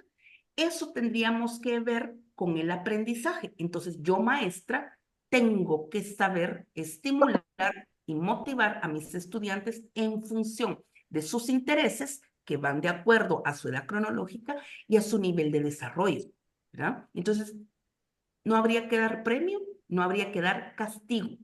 Para muchos, leer es un castigo. ¿Por qué? Porque es una tortura, ¿verdad? Entonces, ¿qué hacemos? Dar un premio, pero el día que no hay premio no me pida que lea. Entonces, eso es cultural también. Estamos acostumbrados al castigo y a la condena en vez de ver qué necesita para que lo haga con ganas, ¿verdad? Espero haber respondido. Y que podríamos entonces también hablar más adelante de disciplina oportuna. ¿En qué momento y cómo, Lo que verdad? pasa es que pensemos que, yo no sé ustedes, pero para mí la disciplina era castigo. Pero cuando hablamos de un deporte, el deporte es una disciplina. El deporte que ustedes quieran es una disciplina. Entonces lleva organización de tiempo, organización de espacio, ¿sí? Priorización, lleva un entrenamiento. Qué bonito que yo soy futbolista y solamente llego al partido. Nanás, yo tengo que ir a entrenar y el entrenamiento, lo que menos hago yo en el entrenamiento es jugar fútbol. Sentadillas, abdominales, cuidarme, ¿sí? Ahí no hay castigo. Esa es una disciplina, ¿verdad? Mm. ¿Pero qué? El que quiere jugar fútbol va a hacerlo. Yo como no quiero, no lo hago. Estamos Sí, todavía con muchos malos entendidos, con sí, mitos, con informaciones que no están basadas en la evidencia, que venimos exacto. arrastrando eh, desde el siglo pasado y que a la luz de toda la investigación de las neurociencias, de todo este proceso de que tenemos ahora, pues tenemos como mucha más evidencia y más luz de cómo actuar y qué hacer para que la educación sea mucho más satisfactoria y constructiva y enriquecedora para el ser humano, ¿no? Y ojalá que podamos poco a poco ir permeando, ¿no? A esta sociedad que es muy tradicionalista, que tiene estructuras rígidas, que no están contextualizadas y que podamos poco a poco ir generando este cambio, porque yo creo que este tipo de encuentros que tenemos en los neurocoloquios es precisamente para eso, para poder hacer esta conciencia, ese eh, espacio de reflexión, de análisis, que nos permita poco a poco ir permeando, ir cambiando, ir modificando nuestra actitud, como decía el licenciado Pedro Samayoa en el neurocoloquio anterior, ¿verdad? Que todo comienza con la actitud que podamos tener, o sea, no puede haber cambios, él hablaba de la inclusión educativa, ¿no? Pero no puede haber cambios si no hay un cambio de primero de la actitud del docente, y eso viene por la conciencia y viene de una serie de situaciones que tienen que ver con su formación, ¿verdad? Exacto. Entonces es un proceso que se tiene que ir dando y qué bueno que poco a poco podamos ir teniendo estas oportunidades. Y pues aquí hay Flor, una compañera que nos dice, buenas noches, en donde trabajo iniciamos el proceso con la conciencia fonológica desde los 4 años, con rimas, poemas, canciones, etcétera. No planas, no escribir, solo aprestamiento y material manipulativo. A los 5 empiezan a escribir las vocales después de un aprestamiento, para luego ir pasando poco a poco con los demás fonemas. Los niños fácilmente aprenden a leer palabras cortas. He investigado cómo están los niños de primaria ya que pasaron este proceso y están muy bien. Mi pregunta es si el contexto en que están en cuanto a estimulación les ha servido. Son aulas con menos de 10 niños y con muchos recursos educativos. Ujú. Eh, la ventaja del cerebro plástico, no de material plástico, sino por su plasticidad, es que los niños van a aprender, ¿sí? Las consecuencias no siempre las vemos en primaria, que es lo que les digo yo con los chicos que tengo ahora que están en quinto bachillerato, en colegios de prestigio, ¿verdad? Las vemos más adelante. Ahora bien, para algunos niños las puertas de oportunidad se abren antes que para otros. Entonces, está bien. El punto es este. Cuando estamos en el aprestamiento, no quiere decir que no vayan a decodificar. Eso es lo que tenemos que propiciar, la decodificación. Y tarde o temprano que esa decodificación con buena estimulación pase a la fluidez. Entonces, en vez de leer y, diga mi, ma. Y después diga mi mamá. ¿Sí? A cuando lee. Entonces, están, por lo que leí, que realmente son muy pocos datos, pues puede estar funcionando. Yo haría énfasis en varias cosas. Uno, no generalizar, todos los niños van a aprender diferentes, de algunos les van a ir mejor y otros peor. Hay que ver que no solamente es la escuela, sino que también la casa, ¿ya? Entonces hay niños que nunca escuchan música en su casa, a duras penas les hablan, entonces ahí tenemos que juntar muchas cosas. ¿Qué haría yo en la preprimaria? Dice que empiezan con ciencia fonológica a los 4 años. Si los reciben a los 4 años, enhorabuena, pero si los reciben a los 2 años, hay que empezar a los 2 años, ¿verdad? Ujú. Y si los reciben a los 8 meses, empezamos a los 8 meses, ¿verdad? Lo que pasa es que no vamos a medir ni a evaluar, vamos a estimular ciertas cosas, ¿verdad? Entonces, un niño de 1 año ya se mueve cuando oye música, ¿verdad? Y si esa música tiene letra, entonces ya está. Y si entonces es hace la vaquita, ¿verdad? Solo eso dice el niño. Esa es conciencia fonológica y lo puede hacer un niño de 1 año. Y entonces yo sigo cantando la vaquita, ¿verdad? Solo dice ta, ¿verdad? Y, Dice fí- ta, mamá y papá, ¿verdad? Ahí y está. y fíjate qué interesante que la conciencia fonológica sí es importante empezar a estimularla desde bebés. Y Exactamente. es un proceso que antes pensaba que se sustituía, ¿no? Terminaba de estimularse a los 6 años y entonces ya empezamos el proceso de la adquisición del principio alfabético y de seguimos con el proceso de codificación y todo el asunto. Pero no, los estudios actuales hablan de que la conciencia fonológica debe seguirse practicando hasta sexto primaria, ¿sí? Antes Exactamente. pensaban tercero Además, primaria, pero sí tiene que ¿por qué seguirse. leen, por qué leen mal? ¿Sí? Les voy a escribir una palabra en el chat. ¿Dónde estoy? A ver,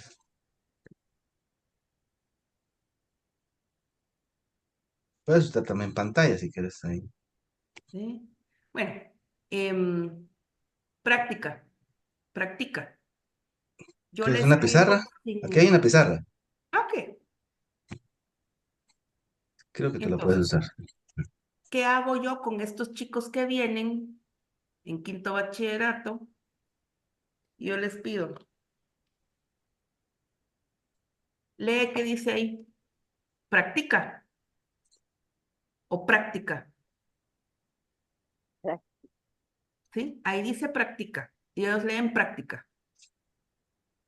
¿Por qué? Porque no tienen conciencia fonológica. La conciencia fonológica no los deja realmente decodificar gramaticalmente. Entonces ahí dice práctica, pero resulta que los que me vienen son deportistas, entonces ellos van a la práctica. Y ahí no dice práctica, ahí dice práctica. Entonces, ¿qué hago después? Les pido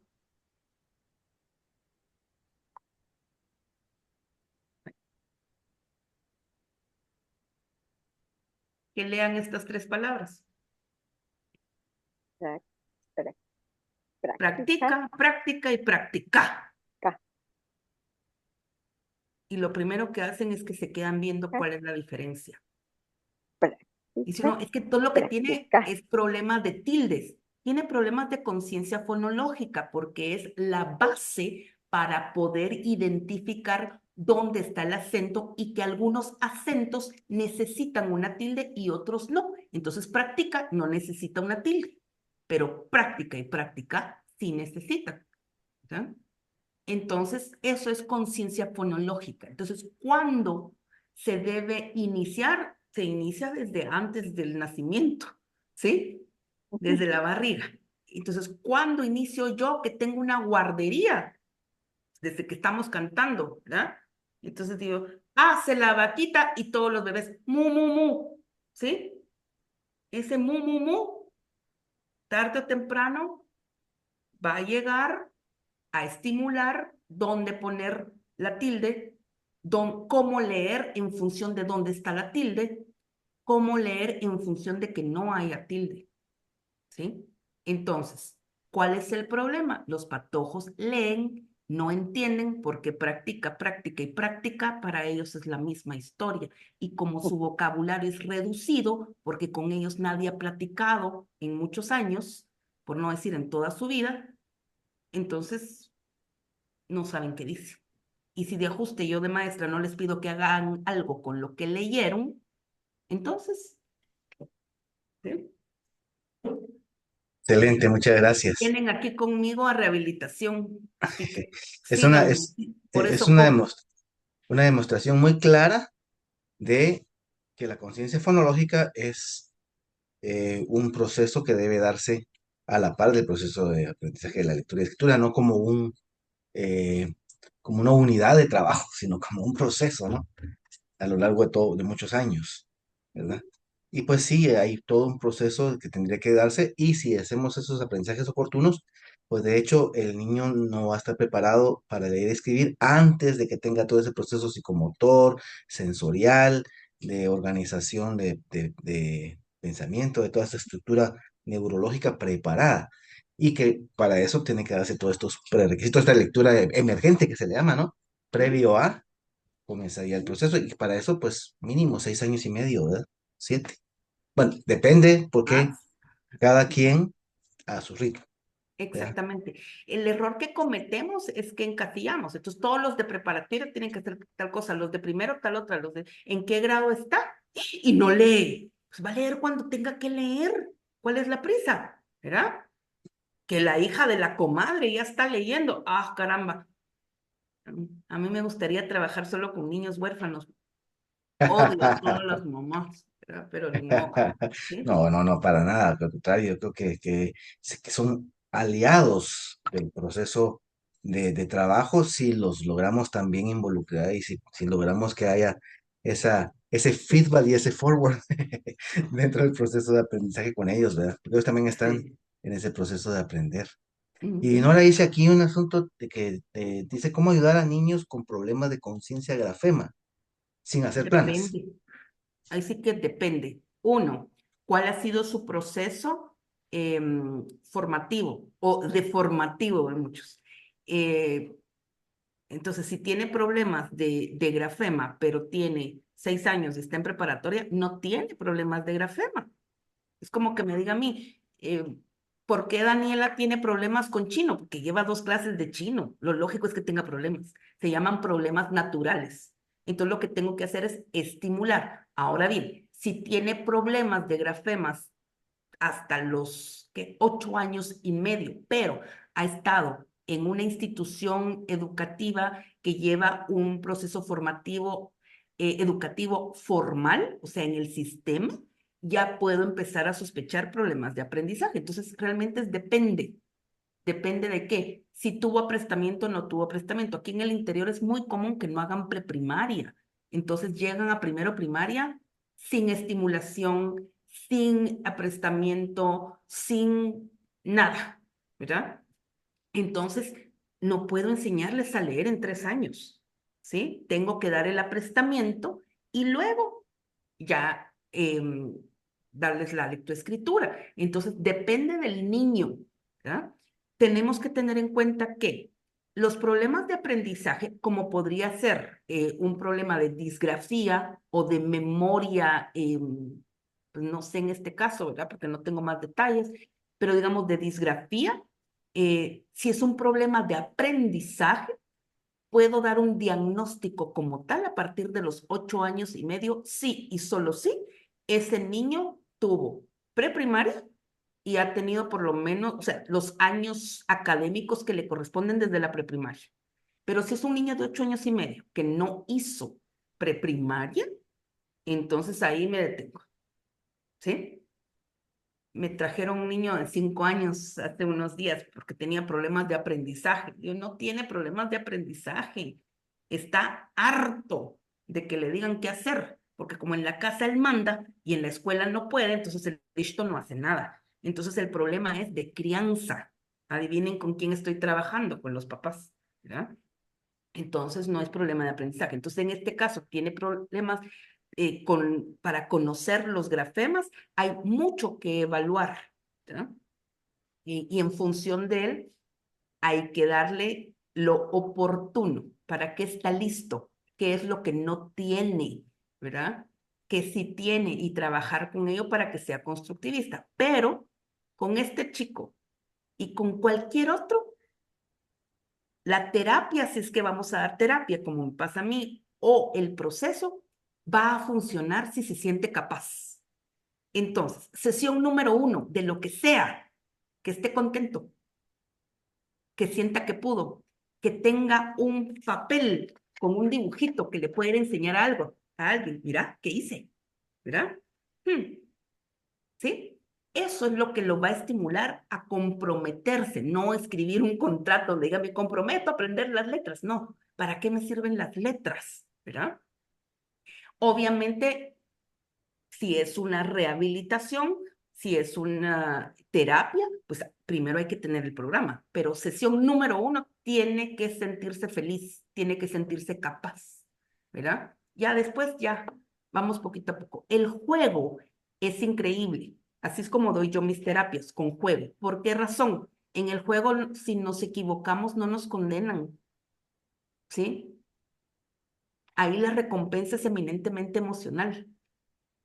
Entonces hay algunos chicos que juegan un juego donde yo soy la mejor del mundo y no me vas a ganar, ¿verdad?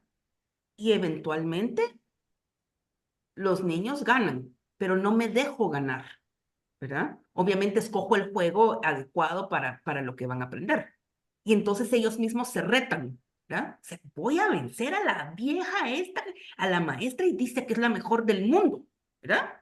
Él solito se está retando y se está poniendo en conflicto cognitivo para ver cómo hace más cosas, ¿verdad? Entonces, el juego es importantísimo. Si pudiéramos todos enseñar jugando, sería lo máximo, porque entonces hay reglas, hay consecuencias, hay quienes ganan unas veces, hay quienes no ganan, ¿verdad? Y entonces se va desarrollando muy bien. Entonces, en este caso, necesitaría más datos del niño que tiene problemas con los grafemas, pero que le sirvan de algo. Si no le sirven, no se los dé, ¿verdad? Y que él diga, le van a servir para leer, no es suficiente. Si le está costando, Exacto. no quiere leer, ¿verdad? Pues, Daniela, muchas gracias. Aquí hay varios comentarios de agradecimiento. Excelente, gracias, licenciada. Muchas gracias. Muy enriquecedor el tema, dice Jacqueline Archer. Gracias, licenciada, dice Lili. Excelente. Muchas gracias, Adriana Rodó. Eh, y Bertita también, excelentes aportes. Muchísimas gracias, licenciada. Yo también me uno a esos agradecimientos. A ustedes. Muchísimas gracias, Daniela. Fue una exposición sumamente importante y enriquecedora. Nos abrió mucho, nos dio claridad en cuanto a qué es eso de que los aprendizajes se den de forma oportuna, ¿verdad? Y es salirnos de todo ese esquema tradicional para entrar en esta nueva época de la neuroeducación, ¿no? Que nos puede favorecer mucho el desarrollo de esa plenitud del ser humano. Daniela, ¿dónde te localizamos? ¿Cómo hacemos para contactarte? ¿En dónde estás trabajando? Si alguna persona que vive por ahí, por el área de Petén, Cobán, Baja Verapaz, o quiere quiere contactarte por alguna situación o de talleres o de formación o de atención a los niños y las niñas que tengan alguna necesidad específica de apoyo, pues entonces puedan buscarte. Y pues aquí están dando los datos, la Ahí está Daniela mi Flores Castro, información 5528-7004, a las órdenes. y el correo es danielaflores, psicopedagoga@gmail.com. Ajá, Pues muchas gracias. Mira, eso es es. importante tener el contacto de una persona como tú que tiene tanta experiencia y que puede ayudar a muchas personas, sobre todo en las áreas en donde a veces cuesta más conseguir a un profesional que tenga la preparación y la calidad de la preparación que tú tienes. Pues Pues muchísimas gracias en lo que les pueda colaborar y creo que es importante pensar esto. Estamos, como decía esto, como en la era del neurodesarrollo y si se dan cuenta, es una era o una moda, si lo queremos ver así, que lo que está haciendo es que está promoviendo el respeto a la individualidad, ¿sí? El detenernos a tomar en cuenta qué es lo que la persona necesita y dárselo y entonces favorecer su desarrollo. Desafortunadamente, algunos solamente tenemos esa oportunidad eh, cuando hay una discapacidad. Entonces, sí hacemos una planificación de crianza y una planificación de educación académica, pero tendríamos que hacerlo siempre, de modo que favorezcamos la formación y no generemos deformación de gente, ¿verdad? sí, tan importante y tan delicado esa situación. Pues muchas gracias, Daniela, y muchas gracias a Igualmente. todos y todas por estar acá y compartir. Sabe que esto es algo que enriquece mucho y que también genera aprendizajes emocionales muy importantes para todos nosotros, para mí particularmente.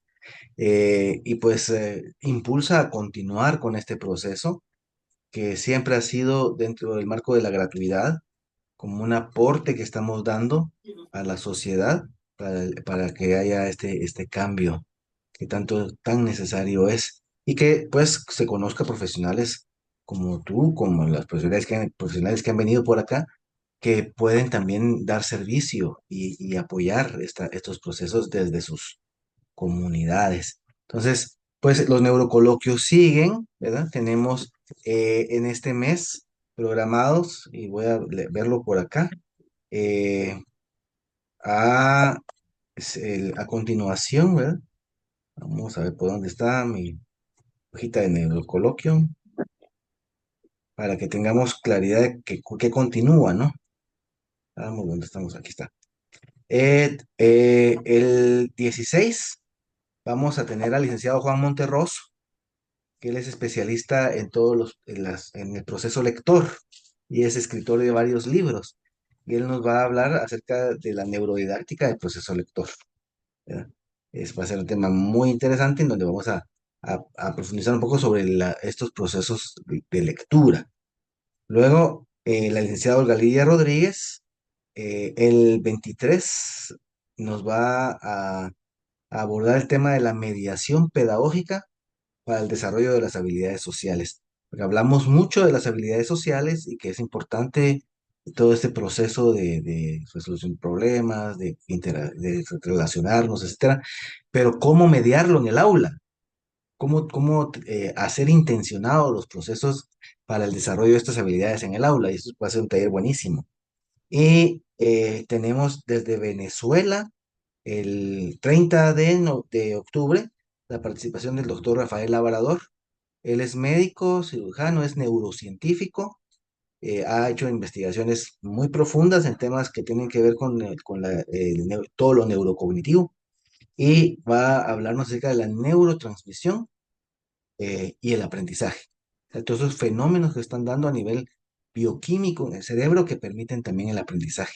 Entonces creo que tenemos un mes de mucho aprendizaje y que pues que espero que ustedes los apunten en la agenda para que podamos tener un grupo cada vez mayor. Hemos estado en promedio 50 personas, pero podemos llegar a ser 100, ¿verdad? Porque eso nos da espacio en la plataforma de Zoom. Entonces, pues aprovechemos, invitemos y comprometámonos en nuestro proceso de crecimiento, porque somos la sal del mundo. Bueno, entonces, muchas gracias por estar, por compartir. Les mando un abrazo a cada uno y a cada una, que la vida les florezca. Y pues, gracias Daniela. Nos vemos el próximo miércoles y para mientras nos montamos en un potro esperando que venga el otro. Hasta pronto. Gracias, Lick. Cuídense Feliz mucho. noche. Felicidades. Estén muy bien. Vamos Gracias a. igualmente. Gracias, Lili. Muchísimas Cuídense gracias, mucho. feliz noche. Igualmente, María Eugenia. Feliz noche. Bendiciones, descansen. Felicidades. Muchas Igualmente. gracias, Hasta Daniela. pronto, que estén muy bien. Vamos a dar por finalizada la transmisión ahora.